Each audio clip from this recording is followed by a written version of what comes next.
Good morning guys! Ito ang inyong lingkod, B Finest World. Mag-update sa aking mga bagong salang na mga breeder. So guys, nagsimula na silang mag-produce at ito ngayon ay nagsisimula na silang maglimlim. At sama-sama nating abangan ang mga susunod na kaganapan sa mga breeder kong ito guys.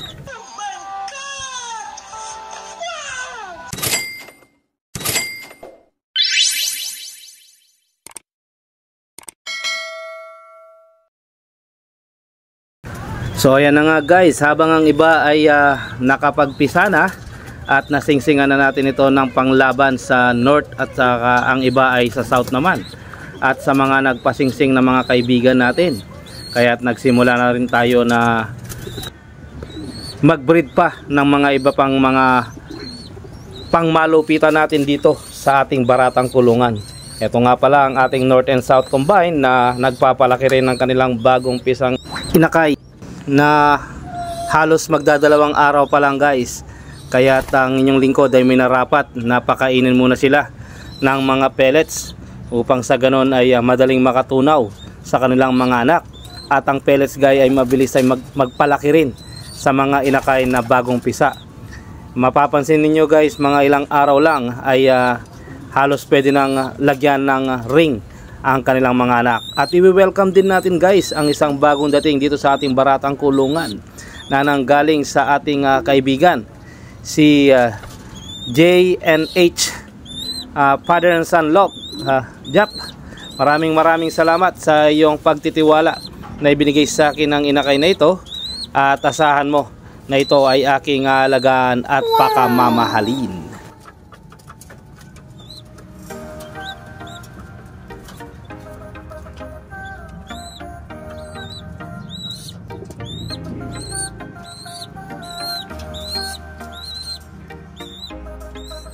So ngayong umaga rin ito guys ay pakakawalan natin muna ang ating mga ibang mga pliers upang sa ganun ay maipagpag nila ang kanilang mga katawan. So hindi pwede guys na pababayaan lang natin nakakulong ang ating mga alaga, sapagkat kung wala silang training guys ay hindi tatagal ang mga ito sa mahabang liparan.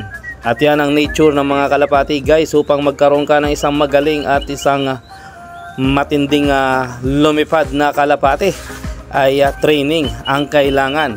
Low fly ka nga upang sa ganun ay lalo nilang ma-perfect ang kanilang lugar. Yan ang ginagawa ng inyong lingkod guys.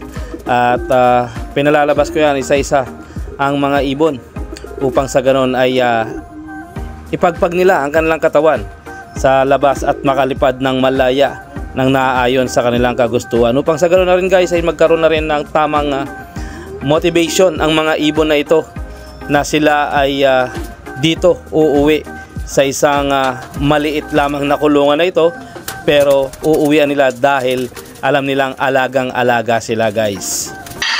Sana all.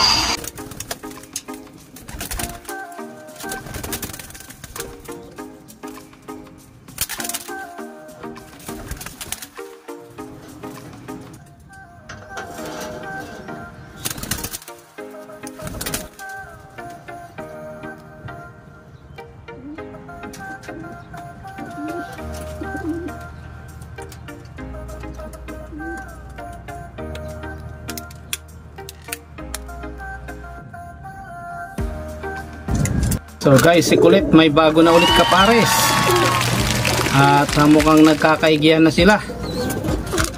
So abangan natin, baka sakaling ngayon ay magbigay na ng maganda at magkasimilya na si Kulit sa kanyang batang-batang kapartner.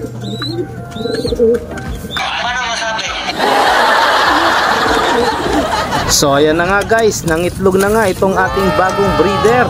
Batang-bata pero ayun na nga, gusto ko maging producer sila guys, sapagkat ang mga lahi nito guys ay hindi talaga nagpapahuli, lalo na sa mga long distance fly.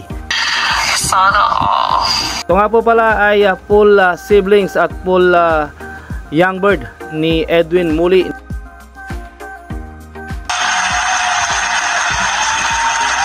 At pinili ko nga itong ipares sa isang malupit nating linyada rito. Ito ay nakalaro dapat ng North and South combine guys, na alam nyo naman hindi nyo pipiliin ang isang pyesa na lagyan ng singsing ng North at South kung hindi to malupit.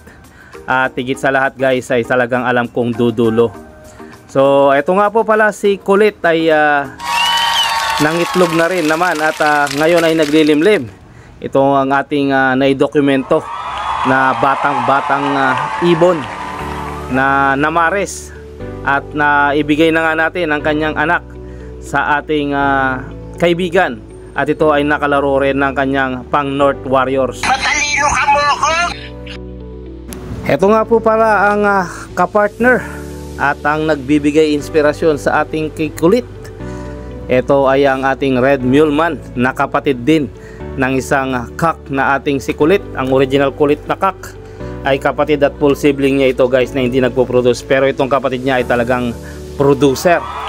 At ang ating mga pangmalupitan na cat balogan finishers ay may nililimliman na rin sila na kanilang mga inakay balang araw. So guys, maghihintay lang tayo ng mga almost 2 weeks upang magpisa ang mga ibon na ito.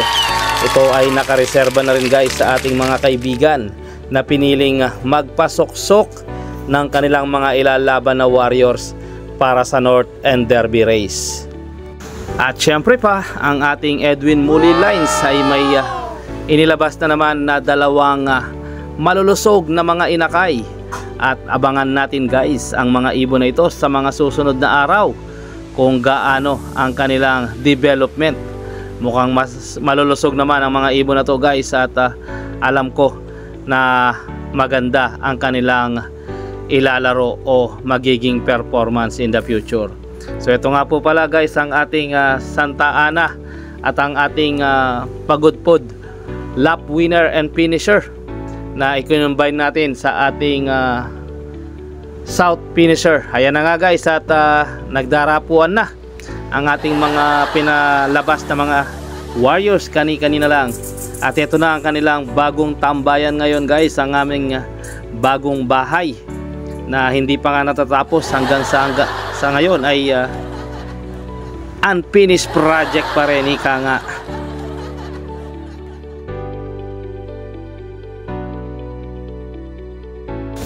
Pero alam ko, in God's perfect timing, sabi ko nga, lahat ay magkakaroon ng kaganapan.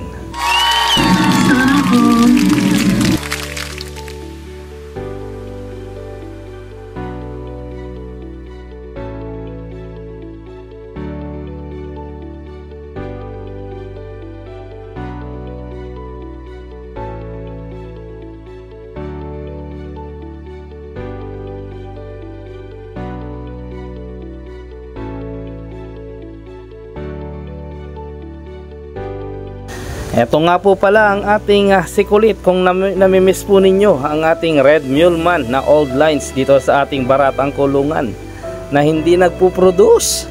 Sus mio garapon Kulit, paano ba kita mapaparami ang iyong lahi?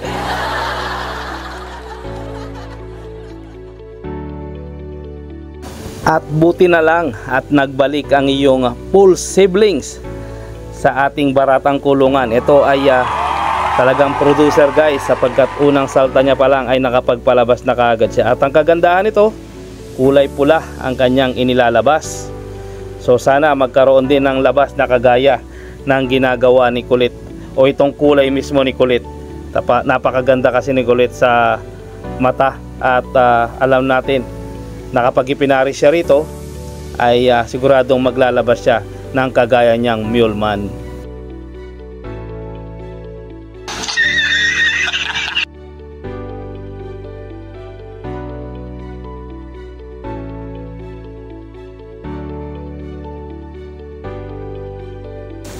At i-welcome din natin guys ang ating bagong kapamilya dito sa ating baratang kulungan.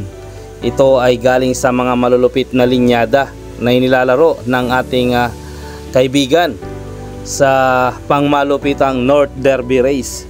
So guys, nakita ko kasi ang ganda ng mga magulang at ng mga performance ng mga kapatid ng ibon na ito. Kaya ako ay natuwa nang sinabi sa akin na iuuwi ko raw ang isang inakay na ito. So yan guys, nanganak na at nangitlog ang ating hinihintay na pares at sama-sama nating abangan ang development ng itlog na ito.